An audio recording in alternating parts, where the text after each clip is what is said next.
Quality. Category 1. The standard of something as measured against other things of a similar kind, the degree of excellence of something. Category 2.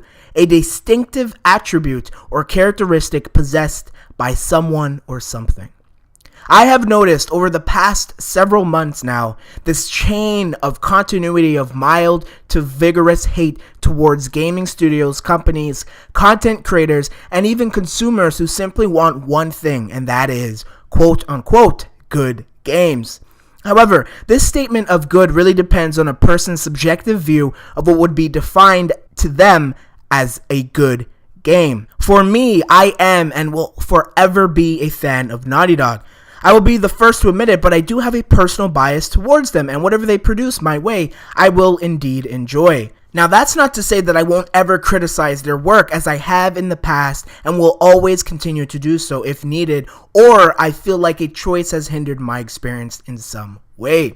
Though, as of late, consumers, mainly content creators on YouTube, have made belittling remarks, insults, and have also discredited video game developers for creating games. I know it sounds crazy, but it's true. You see, there's this constant urge for these consumers to criticize and share their opinions on what they like and dislike of what they've purchased or have played. That's normal and is completely fine. I won't ever argue otherwise. This doesn't change the fact that these gamers also go to extreme lengths to make any attempt to disregard any blood, sweat, and tear effort that these developers have made over the years of its game-making progress. A constant word among the gaming industry is quality, and for the sake of this video, I'd like to analyze the word because it has shown up in dozens of debates, arguments, and YouTube videos like these for being something that justifies a poor or rich rating on a video game.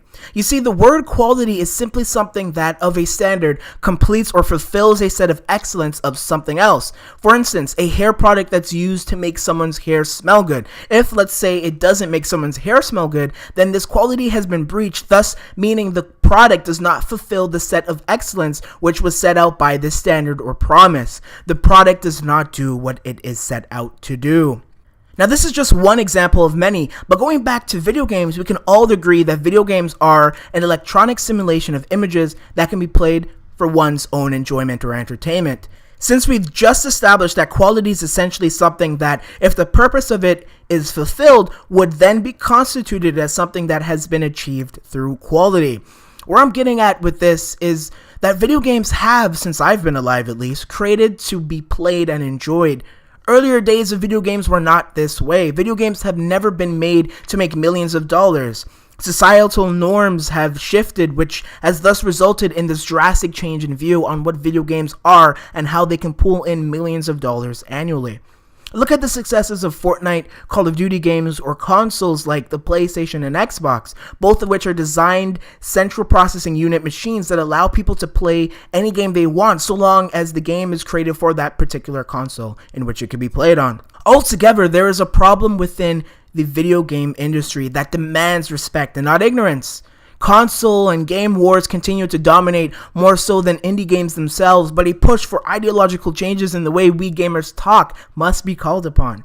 A good friend and streamer of mine, Rakisan, sent me this paraphrase quote by Ralph Bakshi, which reads, "I make what I want because I like it. If there is only one person in the theater, then I did what I set out to do." The reason I like this quote is because gamers persist in their views that games have been rated poorly or a majority of people dislike a particular game. Generally, nobody else can feel different. This isn't merely the truth, and this notion must always be challenged because it is a narrative that shouldn't be listened to. It's a lie to push an idea. For instance, Xbox's new game, Crackdown 3, has received a rather low rating. Whatever the case, this doesn't mean that this game isn't enjoyable to others because a big company or YouTuber reviewed it poorly. No, instead, take it upon yourself as a gamer to play the games you want to and not be shaped by these corporate notions. Play the games you want. After all, you spent the money to buy it, not them. What's going on, everyone? It's TheStarkz here, and of course, I want to say thank you for watching this video. I truly hoped you enjoyed it, of course, And if you wish to, engage in some form of topic or this topic in particular, leave a comment below and I'll be sure to answer or try. Of course, if you're new to my channel, feel free to subscribe and follow me on Twitter to receive updates on when I go live on twitch.tv/TheStarkz1. And as always, I have been TheStarkz. Peace.